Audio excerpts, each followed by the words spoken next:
ऐसा आप देख सकते हैं कि मेरे हाथ में यूनिस्टोन कितने ही सालों से अगर वो पत्थर आपके गुर्दों में हो या पित्ते में, ग्लैडर के भी जहाँ पत्थर होता है ऑपरेशन से नहीं निकलता, लेकिन ये दवा खाने के बाद वो आपको जो यूरिन के जरिए जो है पूरा होकर निकल जाएगा। जहाँ बड़े बड़े ऑपरेशन फेल हो जाते वहां पर ये दवा काम करती है।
ನಮ್ದು ಕನ್ನಡ ಪರ್ವ ಸರ್ಕಾರ, ಕನ್ನಡದ ಕಳಕಳಿ ಇದೆ ನಮಗೆ ಅಂತ ಹೇಳ್ಕೊತಿರಲ್ರಿ.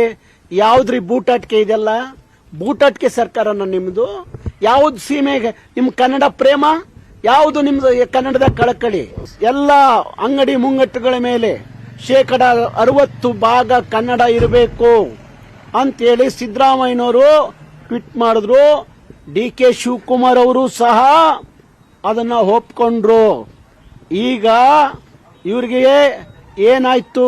ಕನ್ನಡದ ಅಭಿಮಾನ ಕಳಕಳಿ ಏನಾಯ್ತು? ನಾನು ಅವ್ರನ್ನ ಪ್ರಶ್ನೆ ಮಾಡ್ತೀನಿ.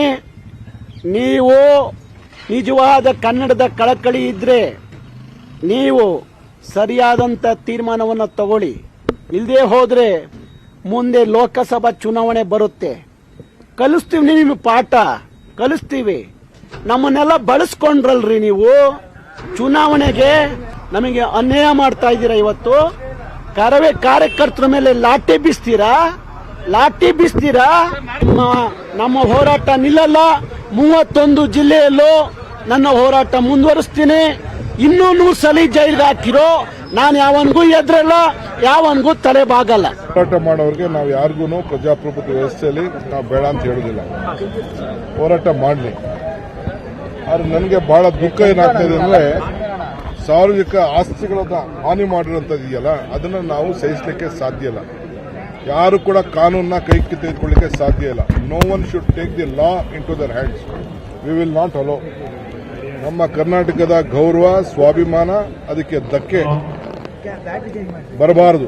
ಇದು ಕರ್ನಾಟಕದ ಗೌರವದ ವಿಚಾರ. ಇದು ಪ್ರತಿಭಟನೆ ಮಾಡಲಿ, ಬೋರ್ಡ್ ಹಾಕು ಅಂತ ಕೇಳಲಿ, ಅದೆಲ್ಲ ನಾವೇನು ತಪ್ಪು ಅಂತ ನಾನು ಹೇಳುವುದಿಲ್ಲ. ನಾನು ಕಾನೂನನ್ನ ಪಾಲನೆ ಮಾಡಬೇಕಾದ್ದು ಎಲ್ಲ ನಾಗರಿಕರದು, ಅಂಗಡಿಯವ್ರದ್ದು, ಎಲ್ಲರದ್ದು ಕೂಡ ಡ್ಯೂಟಿ. ಹಂಗಂತ ಹೇಳಿ ಹೋಗಿ ಎದುರಿಸ್ಬಿಟ್ಟು ಅವ್ರಿಗೆಲ್ಲ ಹೊಡೆದು ಆಸ್ತಿಗಳ ಒಳಗಡೆ ನುಗ್ಗಿ ಆಸ್ತಿ ಪಾಸ್ತಿ ಮಾಡಿದ್ರೆ ಅವ್ರವ್ರ ಜವಾಬ್ದಾರಿ, ಅವರು ಕಾನೂನು ಕ್ರಮ ಕೈಗೊಳ್ತಾರೆ. ಅದಕ್ಕೆ ನಾವು ಎಲ್ಲರೂ ಕೂಡ ನೋಟಿಸ್ ಇಶ್ಯೂ ಮಾಡ್ತೀವಿ. ಯಾವ ರೀತಿ ಫಲಕ ಇರಬೇಕು ಅಂತ ನಾವು ಈಗಾಗಲೇ ಕೊಟ್ಟಿದ್ದೀವಿ. ಮತ್ತೆ ನಾನು ಬೆಂಗಳೂರು ನಗರದ ಎಲ್ಲರೂ ಕೂಡ ನಾವು ನೋಟಿಸ್ ಇಶ್ಯೂ ಮಾಡ್ತೀವಿ. ಹಂಗಂತ ನೀವು